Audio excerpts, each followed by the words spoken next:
সুপ্রিয় দর্শক, আসসালামু আলাইকুম। আপনাদের সবাইকে স্বাগত জানাচ্ছি। এখনকার আলোচনা আপনাদের সঙ্গে আছি আমি সিরাজুল ইসলাম।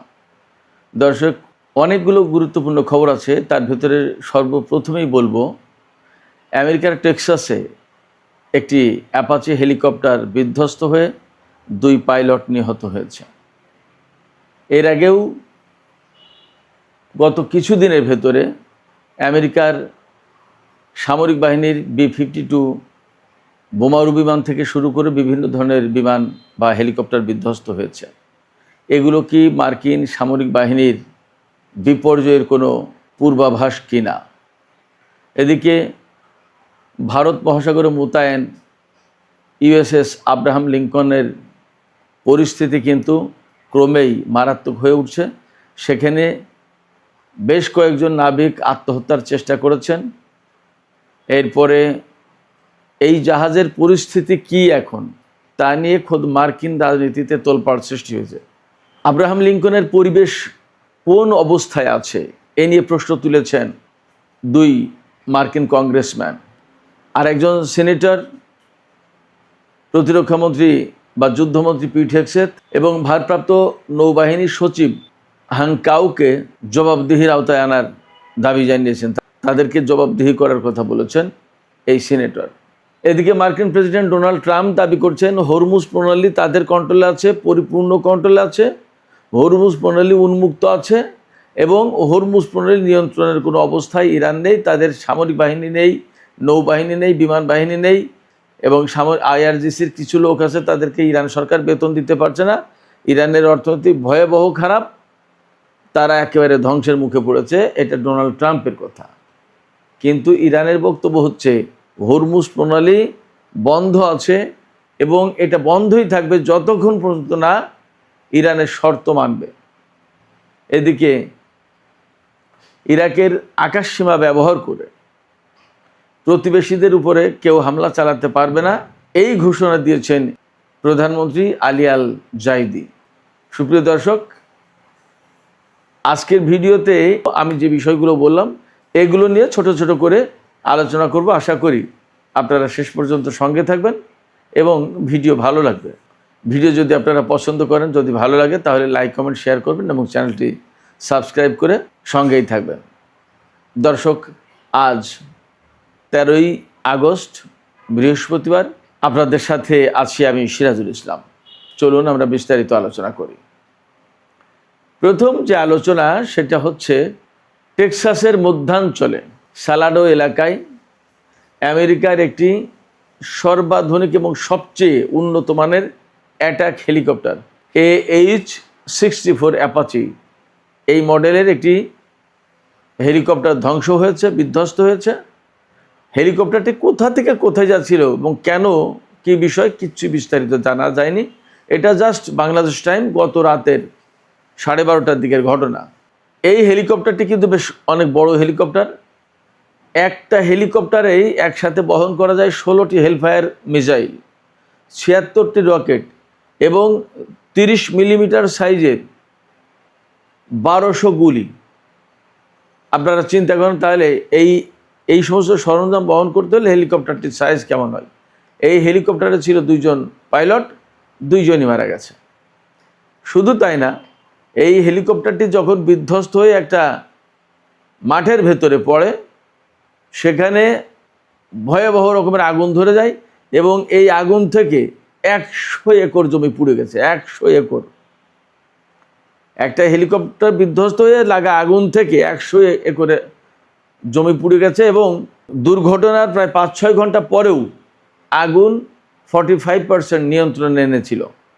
খবরটা এরকম। এখনও আগুন পুরোপুরি কন্ট্রোলে আনতে পেরেছে কিনা আমরা শিওর না। এই হেলিকপ্টার বিধ্বস্ত হয়েছে।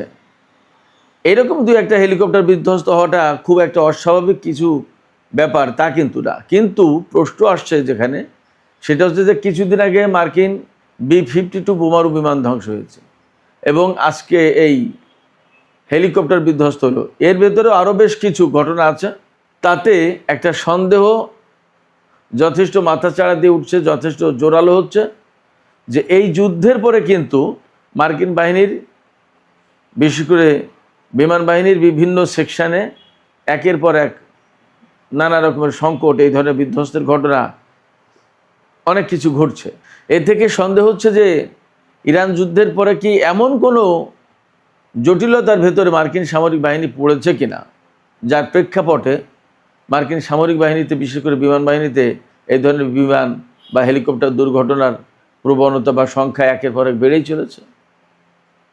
একটা ক্লু আপনাদেরকে আমি দিয়ে রাখি, ইরানের ইস্পাহান প্রদেশে যেদিন আমেরিকার সামরিক বাহিনী এবং ইসরায়েলের কিছু লোকজন মিলে পরমাণু কেন্দ্রে অভিযান চালাতে গিয়েছিল পাইলট উদ্ধারের নামে, সেদিন কিন্তু মার্কিন বাহিনী সেখানে বিরাট বিপর্যয়ের মধ্যে পড়ে এবং ইরানের সামরিক বাহিনীর হাতে তাদের বেশ কিছু বিমান, ড্রোন, হেলিকপ্টার ধ্বংস হয়। আবার আমেরিকার লোকজনও তাদের গুরুত্বপূর্ণ প্রযুক্তি ইরানের হাতে চলে যাবে এই ভয়ে কিছু বিমান টিমান ধ্বংস করে দেয়। এরপরেও খুবই লেটেস্ট প্রযুক্তির, যে প্রযুক্তি দিয়ে আমেরিকার টোটাল বিমান বহরকে নিরাপত্তার চাদরে ঢেকে রাখা হয়, সেই গুরুত্বপূর্ণ প্রযুক্তি ইরানের হাতে কিন্তু চলে যায়। এবং তখনই আশঙ্কা করা হয়েছিল যে এই প্রযুক্তি ইরানের হাতে চলে গেলে আমেরিকার বিমান বাহিনীর নিরাপত্তা মারাত্মকভাবে ক্ষুণ্ণ হতে পারে। এতদিন যে নিরাপত্তা বলয় ছিল মার্কিন বাহিনীকে ঘিরে, সেই নিরাপত্তার চাদর, নিরাপত্তার বলয় ভেঙে যেতে পারে, ছিঁড়ে যেতে পারে। সেই দিকে কোনো অ্যাডভান্সমেন্ট করেছে কিনা ইরান, সেই দিকে কোনো এগিয়ে যাওয়ার কোনো ব্যাপার আছে কিনা আমরা এখনই জানি না। কিন্তু এই ইরান যুদ্ধের পরে মার্কিন বাহিনীতে একের পর এক বিভিন্ন সময় বিপর্যয় ঘটছে, এটা আমরা দেখতে পাচ্ছি। মার্কিন বাহিনীর এই সংকটের কথা আমরা যখন আলোচনা করছি, তখন আব্রাহাম লিঙ্কন, আমেরিকার সবচেয়ে বড় যে সমস্ত বিমানবাহী রণতরী, তার ভেতরে দ্বিতীয়, জেরাল্ড আরফোর্ড সবচেয়ে বড়, তারপরে দ্বিতীয় এই আব্রাহাম লিঙ্কন যুদ্ধজাহাজ বা বিমানবাহী রণতরী। এই আব্রাহাম লিঙ্কন থেকে, এই আব্রাহাম লিঙ্কনে অন্তত 5,000 সেনা মোতায়েন আছে, নৌবাহিনীর সদস্য, যারা 7-8 মাস, 9 মাস, গত বছরের 21শে নভেম্বর থেকে তারা এই ভারত মহাসাগর ইরানের আশপাশে মোতায়েন করা, তার মানে 7 মাসের বেশি টানা মোতায়েন রয়েছে তারা। এর ভেতরে অল্প একটা সময়ের জন্য ওমানের বন্দরে তারা মনে হয় 1 দিন বা 2 দিন নোঙর করেছিল, নেমেছিল, আর না। এই আব্রাহাম লিঙ্কনের গতকালের একটা ঘটনা আমরা উল্লেখ করেছিলাম, এবং আমি উল্লেখ করার পরে দেখি বাংলাদেশের আরও অনেক মিডিয়াতে এসেছে যে আব্রাহাম লিঙ্কনে সেনাদের মধ্যে সংঘর্ষ, 7 জন নিহত। আমি সেই আলোচনা আজকে আর করব না।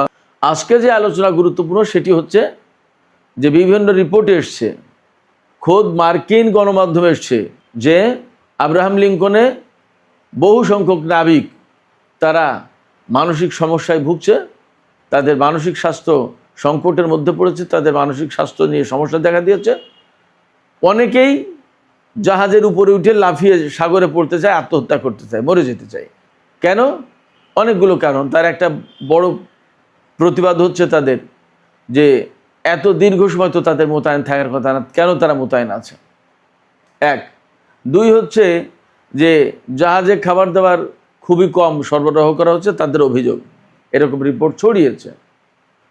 3 হচ্ছে জাহাজে স্বাস্থ্যগত কোনো পরিবেশ নেই, বাথরুম, টয়লেট, লন্ড্রি, কিচেন সবগুলোর অবস্থা খুব খারাপ। প্লাম্বিং সিস্টেম একেবারে জানা তাই, ব্যবহার করার উপযুক্ত নেই ওয়াশরুম, টয়লেটগুলো। এরপরে নিত্য প্রয়োজনীয় যে সমস্ত জিনিস লাগে সেগুলোও ফুরিয়ে গেছে, সেগুলো ব্যবহার করতে পারছে না মার্কিন সেনারা। এমনকি পরিবার পরিজনের সাথে যোগাযোগ করবে, চিঠি, মেইল, এগুলোও ডিসরাপ্টেড হচ্ছে। এবং এইগুলো শুধু নাবিকদের পক্ষ থেকে না, এগুলো এই যে আব্রাহাম লিঙ্কনে মোতায়েন যে 5,000 সেনা, তাদের ভিতরে অন্তত 200 পরিবারের সদস্য এই কয়েকদিন আগে আমেরিকার স্যান্টিয়াগো ঘাঁটিতে মার্কিন নৌবাহিনীর যে ভারপ্রাপ্ত সচিব হাংকাউ, তার সাথে বৈঠকে বসেছিল, মিটিংয়ে বসেছিল। সেই মত বিনিময়, সেই সবাই পরিবারের পক্ষ থেকে এই সমস্ত কথা জানানো হয়েছে। একজন নারী জানিয়েছেন যে আমার স্বামী আমাকে এইরকম মেসেজ করেছে যে আমি আশা করছি যে আমি যেন কালকে আর সকালে ঘুম থেকে আমি না উঠি, অর্থাৎ তার কাছে মৃত্যুটাই বেশি পছন্দের, মৃত্যুকেই বেছে নিতে চায়, বাঁচতে চায় না। এরপরে আরেকজন নারী জানিয়েছেন যে তার স্বামী এক লোককে আত্মহত্যা করতে গেছিল, তাকে বাঁচিয়েছে। নানা রকমের হতাশা, অভিযোগের কথা তারা জানিয়েছেন এবং এত দীর্ঘ সময় তারা কেন মোতায়েন থাকবে এবং তাদের অবস্থা কি এইটা জানার চেষ্টা করেছেন। কিন্তু এই সমস্ত কথাকে বিশেষ করে মার্কিন যুদ্ধমন্ত্রী পিট হেগসেথ কিন্তু খুব গুরুত্ব দিচ্ছেন না। তিনি কিছুদিন আগে এই সমস্ত খবরকে ফেক নিউজ বলেছেন। এখন সারা বিশ্বের গণমাধ্যমে সব ছড়িয়ে পড়ছে। গতকাল ইরানি গণমাধ্যমে বেশ কড়া সংবাদ পরিবেশন করছে। এই ধরনের সংবাদ পশ্চিমা গণমাধ্যমে খুব সহজে আসবে না, কিন্তু বাস্তবতা হচ্ছে অনেক কিছু ঘটছে। কারণ অ্যাট লাস্ট তারা যখন খাবার দাবারের সংকটে পড়েছে, চাকরি বাকরি করে তাহলে তারা কি করবে? একজন নাবিক তার স্ত্রীকে বলেছে যে আমার 13 বছরের সামরিক ক্যারিয়ার হয়তো শেষ হয়ে যাবে, হয়তো আমাকে বের করে দেবে। নানা রকম ব্যাপার আছে। এই সমস্ত বিষয় নিয়ে প্রশ্ন তুলেছেন মার্কিন কংগ্রেসম্যান মাইক লেভিন এবং জ্যাসন ক্রো। এই দুজন কংগ্রেসম্যান তারা জানতে চেয়েছেন, প্রশ্ন করেছেন যে আসলে আব্রাহাম লিঙ্কনের যে পরিবেশের কথা বলা হচ্ছে, বাথরুম, টয়লেট, কিচেন, খাবার দাবার, সেখানে যে ফাঙ্গাস পড়ে যাওয়া অবস্থা, অনেক যে সংকটের কথা বলা হচ্ছে, এইগুলোর ব্যাপারে আসলে বাস্তবতা কি এটা জানাতে হবে। তারা প্রশ্ন তুলেছেন। এরপর সে একইভাবে জবাবদিহি করার কথা বলেছেন একজন সিনেটর, মার্কিন যুদ্ধমন্ত্রী পিট হেগসেথকে এবং মার্কিন নৌবাহিনীর ভারপ্রাপ্ত সচিব হাঙ্ক কাউকে। তিনি বলেছেন 7 মাসের বেশি সময় ধরে যে সমস্ত নাবিক আব্রাহাম লিঙ্কনে মোতায়েন আছে তাদের হেল্পের জন্য, তাদের সহায়তায় মার্কিন প্রশাসন কি করেছে এটা জানাতে হবে। সরকার কি করেছে এটা জানতে চাই। তার মানে সরকারের পক্ষ থেকে যথেষ্ট কার্যকর ভূমিকা নেওয়া হয়নি, এটা বোঝা যাচ্ছে। সবচেয়ে বড় কথা হচ্ছে যে এই যে দীর্ঘ সময় ধরে আব্রাহাম লিঙ্কন মোতায়েন আছে, তারা কি করেছে?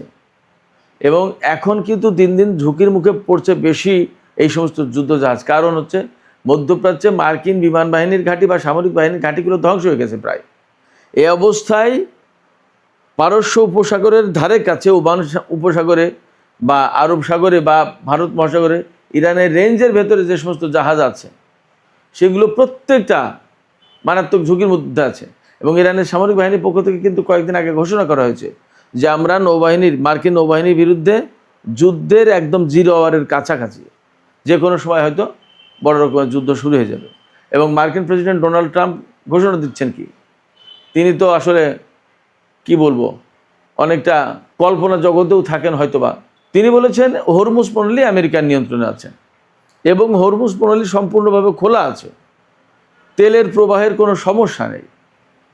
আর তিনি আরও বলেছেন যে এই হরমুজ প্রণালী আটকে রাখার মতো ক্ষমতা ইরানের নেই, তাদের নৌবাহিনী নেই, তাদের বিমান বাহিনী নেই, তাদের সামরিক বাহিনী প্রায় শেষ, যে কয়জন আছে তাদের বেতন দিতে পারছে না ইরান সরকার, এবং ইরানের অর্থনৈতিক অবস্থা খুবই খারাপ। এই অবস্থায় ইরান টিকতেই পারবে না, কিছুই করতে পারবে না। একই সাথে তিনি বলেছেন হরমুজ প্রণালী বা ইরানের বন্দরগুলোর উপরে যে আমেরিকা ব্লকেড সৃষ্টি করে রেখেছে, এই ব্লকেড অব্যাহত থাকবে, চলবে। ইরানের পক্ষ থেকে বলা হচ্ছে আমেরিকার এই ব্লকেড যদি না সরায় তাহলে তারা কনফ্রন্টেশনে যেতে বা সংঘর্ষে যেতে প্রস্তুত রয়েছে এবং তারা হয়তো সে কাজ শুরু করবে। কারণ আপনি বহু দূর দূরান্ত থেকে এসে আমার উঠোনের চারিপাশে ঘেরাও দিয়ে আমাকে বের হতে দেবেন না। আমি যদি স্বাভাবিক মানুষ হই তাহলে আমি তো সেটা মানতে চাইবো না। আমি আমার লোকজনকে নিয়ে সেইটা উৎখাত করার চেষ্টা করব, সেটা সরানোর চেষ্টা করব। অন্ততপক্ষে আমি তো অবশ্যই চেষ্টা করব যে আমার বাড়ির সামনে ঘেরাও থাকবে কেন, এটা স্বাভাবিক ব্যাপার। আমেরিকা যেহেতু 7 সমুদ্র 13 নদী পার হয়ে এসে ইরানকে আটকে দেওয়ার চেষ্টা করছে, এবং ইরান তো একেবারে ছোটোখাটো শক্তি নেশা, তো আমরা সবাই দেখতেই পাচ্ছি।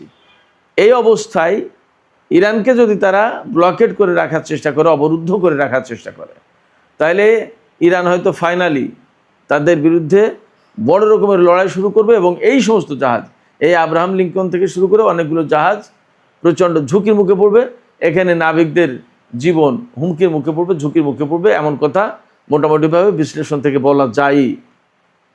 সেই জায়গায় সিনেটর যে মার্কিন যুদ্ধমন্ত্রী পিট হেগসেথ এবং নৌবাহিনীর ভারপ্রাপ্ত সচিব হাংকাউকে জবাবদিহি করার কথা বলছেন, তিনি জানতে চেয়েছেন তাদের কাছে মার্কিন সরকার কি করেছে তাদের নিরাপত্তার জন্য, তাদের জীবনের ঝুঁকি কমানোর জন্য। ফ্যাক্ট হচ্ছে যে পরিস্থিতি দিন দিন তৈরি হচ্ছে, তাতে তাদের ঝুঁকি কমানো তো পরে কথা, তাদের ঝুঁকি বাড়ছে, এতে কোনো সন্দেহ নেই। সুপ্রিয় দর্শক, এখন আমি ছোট্ট আরেকটি বিষয়ে আলোচনা করে এই ভিডিও শেষ করব। সেটি হচ্ছে ইরাকের প্রধানমন্ত্রী আলী আল জাইদি গত রাতে তিনি কয়েকটি সামরিক ঘাঁটি ঘুরে দেখার চেষ্টা করেছেন এবং সেখানে সেনা কর্মকর্তাদের সাথে মত বিনিময় করেছেন এবং ইরাকের আকাশ প্রতিরক্ষা ব্যবস্থা জোরদারের ব্যাপারে তিনি বিশেষ গুরুত্ব আরোপ করেছেন এবং তিনি বলেছেন যে ইরাকের আকাশ প্রতিরক্ষা ব্যবস্থা উন্নত করা হবে। একই সাথে তিনি বলেছেন যে ইরাকের আকাশ সীমা কোনো মতেই ব্যবহার করতে দেবেন না প্রতিবেশীদের হামলার ব্যাপারে। এখন প্রশ্ন আছে যে ইরাকের আকাশ সীমা কে ব্যবহার করতে চাচ্ছে এবং ইরাকের কোন প্রতিবেশীর বিরুদ্ধে? এটি কি এমন যে জর্দান থেকে বা ইসরায়েল থেকে বা সৌদি আরব থেকে ইরাকের আকাশের উপর দিয়ে ইরানে হামলা করবে আমেরিকান বাহিনী, নাকি ইরান থেকে জর্দান, সৌদি আরব বা অন্য কোথাও হামলা চালাবে, তখন ইরাকের আকাশসীমা ব্যবহারের প্রশ্ন আসবে? অর্থাৎ ইরাকের আকাশের উপর দিয়ে ইরানের ক্ষেপণাস্ত্র, ড্রোন এগুলো যেতে পারে, সেগুলো ব্যবহার করতে দিতে চান না। কোনটা? পরিষ্কার না। তবে ইরাকের প্রধানমন্ত্রীর এই বক্তব্য থেকে হয়তো বা একটা বিষয় পরিষ্কার হচ্ছে অনেকটা, সেটা হচ্ছে হয় ইরান হামলা চালাবে অথবা আমেরিকা হামলা চালাবে। তার মানে একটা সংঘর্ষের আশঙ্কা আছে। এমন কথাও কিন্তু আমরা আরও বিভিন্ন জায়গা থেকে আকার ইঙ্গিতে পাচ্ছি এবং মার্কিন প্রেসিডেন্ট ডোনাল্ড ট্রাম্প ইরানের উপরে যে ব্লকেড অব্যাহত রাখার ঘোষণা দিলেন, এ থেকে এখন সংঘর্ষের আশঙ্কা যথেষ্ট জোরদার হচ্ছে, তাতে কোনো সন্দেহ নেই। সুপ্রিয় দর্শক, আজকের আলোচনা এখানে শেষ করতে চাইছি। আলোচনা শেষের আগে আপনাদের কাছে জানতে চাই, আপনাদের মতামত বুঝতে চাই, শুনতে চাই, আপনারা কি মনে করছেন? মার্কিন প্রেসিডেন্ট ডোনাল্ড ট্রাম্প যে এই ব্লকেড অব্যাহত রাখার ঘোষণা দিলেন, তাতে কি ইরান এবং আমেরিকার মধ্যে, বিশেষ করে হরমুজ প্রণালী, ওমান সাগর, আরব সাগর, ভারত মহাসাগর, এই এলাকায় একটা বড় ধরনের সংঘাতের আশঙ্কা তৈরি হলো কিনা, আশঙ্কা জোরদার হলো কিনা, এবং সেই সংঘাতের জের ধরে মধ্যপ্রাচ্যে কি আবার বড় ধরনের সংঘাত সৃষ্টি হতে পারে? কি মনে হচ্ছে আপনাদের? দর্শক, আপনাদের মতামত জানিয়ে কমেন্টে লিখুন। আর ভিডিও ভালো লাগলে লাইক, কমেন্ট, শেয়ার করবেন এবং চ্যানেলটি সাবস্ক্রাইব করে সাথেই থাকবেন। দর্শক, এখনকার মতো আলোচনা শেষ করছি এখানেই। আপনারা সবাই অনেক অনেক ভালো থাকুন। আল্লাহ হাফেজ।